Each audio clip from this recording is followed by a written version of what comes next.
Con l'assestamento votato dal Consiglio abbiamo dato risorse ed energie alle grandi riforme, dalla sanità al welfare, agli enti locali e attività produttive, e in ambiti che a volte non sono sotto i riflettori, ma dei quali ci accorgiamo tutti in momenti di emergenza ambientale e territoriale. Si pensi ad esempio alle frane, ai fiumi, al dissesto idrologico e alle operazioni antisismiche.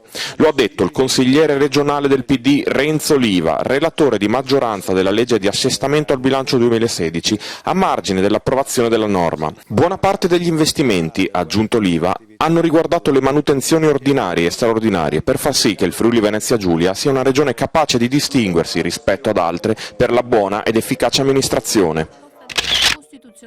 Oggi in Parlamento si è concluso positivamente un passaggio storico per la nostra regione. Con il secondo voto alla Camera, dopo la doppia lettura al Senato, facciamo un passo avanti verso un nuovo assetto della nostra regione che sarà capace di rispondere alle sfide che si pongono davanti a noi. Lo afferma il capogruppo del PD, Diego Moretti, commentando l'esito del voto alla Camera della proposta di legge per la modifica dello Statuto della regione Friuli Venezia Giulia. È un falso problema l'entrata in vigore della clausola di supremazia in caso di esito positivo del referendum confermativo della riforma costituzionale. Già ora la nostra potestà legislativa primaria è assoggettata al limite dell'interesse nazionale e, per quanto importante, non è dirimente definire il percorso per stabilire le regole dell'intesa tra governo e regioni.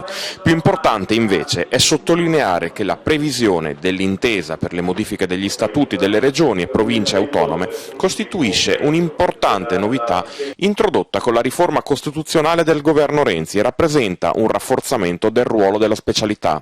A dirlo il consigliere regionale del PD Vincenzo Martinez, commentando le preoccupazioni sollevate dal centrodestra sulle possibili conseguenze dell'approvazione della riforma costituzionale sull'autonomia regionale.